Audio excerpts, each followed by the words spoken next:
Hello, Slicey Dicers. This is Brian with another knife review for you. I'm putting this up the morning of the 4th of July. Had to review something American, right? And this knife kind of just fell in my lap. I've been meaning to get this for a while, and I'm glad that I did. This is the Cutlery Shop Exclusive version of the Manix 2 Lightweight, one of my very favoriteest knives. I've had one for a long time. I've had this one for a couple of years now. One of my first real good Spydercos, and it's been great. I've put it through hell. As you can see, it needs a sharpen. It's the edges are pretty beat up on it. I've been using this thing a lot the last couple of years. It is definitely probably my most carried knife of anything that I own, and I've had it in the back of my mind to upgrade it. I thought about getting an S110V version. I thought about getting other ones, and then I just never do. I always get something else instead. But I was at my local knife shop, not Cutlery Shop. It's Blades for Life in Rochester, New York. But someone had traded this in, and they gave me a good deal on it. And they even threw in this little, I also got a little Spyderco grasshopper to throw on my keychain. I had been carrying a roadie on here, but I decided to switch to this, and yeah, it's kind of nice. I do like that, so that was a cool bonus. But I got to upgrade my lightweight. I am not getting rid of this one. I'm gonna properly sharpen it, and I'll still use it sometimes. But I think this is gonna be my new workhorse. This retails for $120, about $25 more than the standard BD1 that either comes in this black or the blue. Ironically, really hard to find right now. I don't know what's up with that. You can find them all over the place with the black DLC coated blade for 104 bucks, but I don't know, this plain Jane one, pretty hard to find at the moment. I don't know what's up with that. Hadn't even thought about it until I just looked. And the S110V version I can't find either, so don't know what's going on with that. But this is available. You can go to Cutlery Shop right now and get this. This isn't exclusive to them. I only got it at another shop because someone had traded it in. And it's an absolutely brand new condition. I don't think the person who bought it even carried it, because this bright orange FRN would definitely indicate that. Obviously, Cutlery Shop is very fond of the bright orange. This is S90V steel, so a big steel upgrade from the BD1. And for 120 bucks, they are a good deal, definitely. This is an awesome knife. I'm going to do kind of a full review here, just in case you haven't seen a Manix 2 lightweight review, but I also did a very long-term review on this knife just pretty recently, so I'm not going to get into every little nitty-gritty detail, but, you know, American-made knife, made in Golden, Colorado. It's the morning of 4th of July. Let's get to it.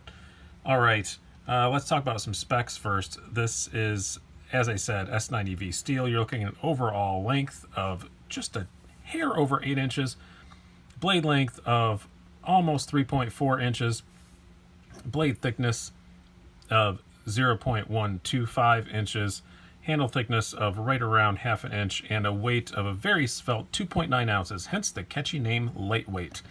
It is definitely a lightweight knife for this size. Under 3 ounces for a knife this size is pretty impressive. Do some size comparisons here really quick in case this is just the first Manix 2 review you stumbled upon. There are a million of them out there, but this is against your Kershaw Knockout,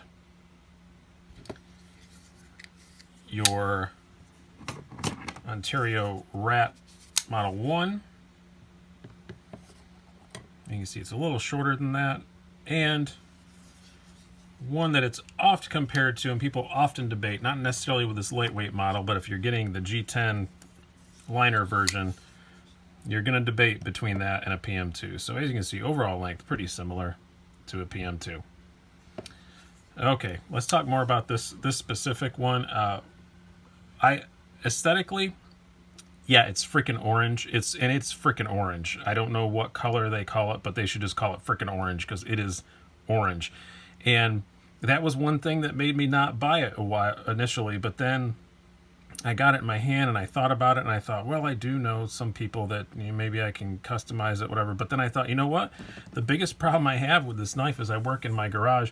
I'm not good at putting tools away. And when I'm cutting up boxes and stuff, I cannot tell you how many times I've misplaced this for like 2 or 3 full minutes digging around looking for where I put this thing because it's black. Not going to misplace this. That's why this is going to be the worker one, because I will always know where this is, because if I listen quietly, I can probably hear it. Yeah, I think that's the sound of this really bright orange. I'm not really usually a fan of bright orange, but for a working knife, kind of makes sense to have it in this bright color. Other than that, aesthetically, it's a Manix. I love the Manix 2. It's probably my favorite Spyderco. I go back and forth with the BM2, but I would say I'm 60-40. I like the Manix better, but it's not pretty. It's never been a pretty knife. It isn't going to be. Just the shape of it and stuff, it's clunky, it's big, it's fat. And there are a lot of things not to like about the design of this just from a looks perspective. But a lot of things to like about it in other ways. We'll get to that in a moment. Yeah, the quality is, you know, Golden Colorado Spyderco. Locks up perfectly. Action's nice and smooth out of the box. Again, this is used. Maybe this was worn in a little bit, but it feels pretty similar to what my original one felt like when I first got it. Ball bearing lock works great. It's completely fall shut. I will say it is annoying, and the one thing that annoys me about the lightweight compared to the screw together version, which I do have one of those. I've got a carbon fiber crew wear, which if I was more prepared, I'd have out here, but I don't. This is pin construction, so you can't take it apart. That's kind of annoying. But I've never felt a need to take one apart. I said I've had this for a couple of years, and I put it through hell, and I never felt a need. I drip some nano oil down in there every now and then. I blow it out with compressed air, and it's always been completely fine. It's just a great user, reliable knife. You are looking at, inside here, construction-wise, these are heavily milled FRN scales. There are no real liners. You just have enough mechanism for the ball bearing lock, and that's it. That's why they keep it so light. One of my favorite things about the Manix 2 lightweight, or any Manix 2, is the blade shape. It's just this nice, cool, classic big leaf blade. You have only, as I said, 0.12 inch thick blade stock and very high grind. Fairly thin behind the edge. You're looking at like a 23 thousandths, if I remember correctly, on a Manix. And it's a great slicer. As I said, I cut acres of cardboard, and these are awesome at it. They are very, very good, because this just takes a long time before you reach that full blade stock thickness. It's just super handy, and doesn't have a skinny little tip. It's not super robust, but enough that you could stab into some stuff. I wouldn't pry anything with it. You'd snap it off in a second. But yeah, and this is just an upgraded steel, S90V. S90V, if you let it dull down completely, it is a bear to sharpen. But as long as you keep it touched up, it's not too horrible. It's kind of like S110V in that way. It's a little harder than S110V, but as long as you just keep an eye on it and just make sure you keep it touched up on something easy like a Spyderco Sharp Maker, or maybe even like a Lansky Turnbox, it's not too hard to deal with. Pretty corrosion resistant.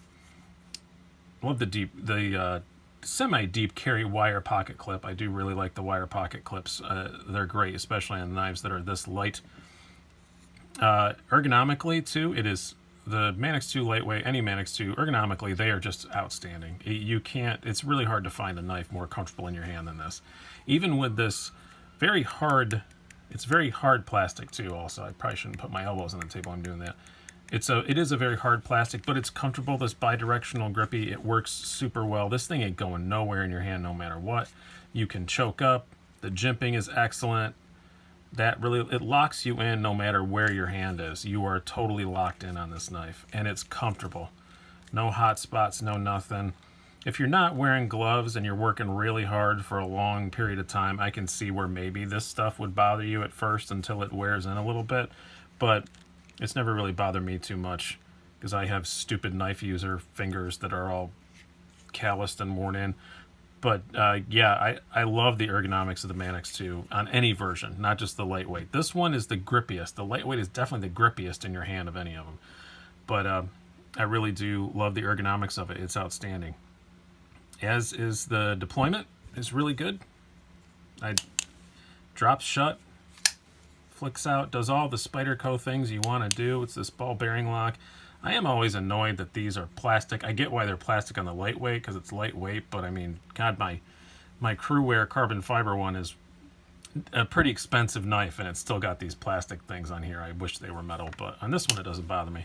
But it does everything you want a Spyderco to do. And like I said, $120, not bad at all. And if you're offended by the orange The black ones are even cheaper when you can find them. Again, I don't know why they're not available at this particular moment, but I think it's just a cycle thing. But yeah, the S90V is a good steal, good upgrade. Yeah, I don't really have that much to say. Carry wise, they carry fine. They're tall. They're definitely tall. You're gonna notice that. What are you looking at?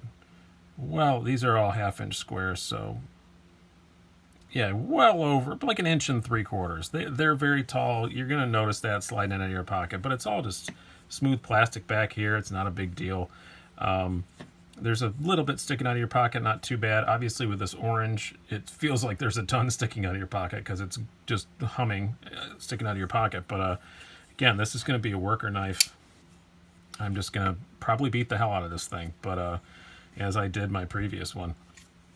But they're the Manix 2 Lightweight, just a great knife, and this is a great version of it.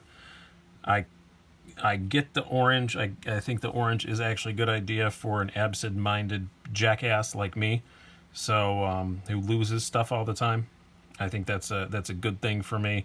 And S90V, it's got a genuine, really good high-end steel on it now, as opposed to the BD1 on my original one wasn't bad, but it's not great. And for what, $35 more, I think it's worth it. If you can get past the orange, you're not offended by the orange, I would recommend this. It's a really, really good value for an awesome Spyderco, made in the US. Great ergonomics, super lightweight, awesome blade shape for slicing stuff.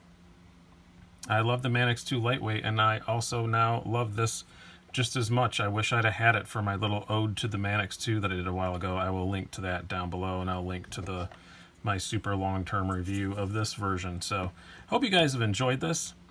Just a little chat about a specific Spyderco that I haven't got my hands on. It is available. I wouldn't do you guys like that. I wouldn't put out a review of something you can't buy. I'd hate it when people do that. So you can buy this. CutleryShop.com. I'll link down below. You can go buy one of these. So hope you guys have enjoyed this. Have a good 4th of July. If you're watching this on the 4th of July, it may be November 23rd, 2023 when you're watching this. I don't know. But if it's the 4th of July, have a good 4th of July. I've been Brian. Have a good one.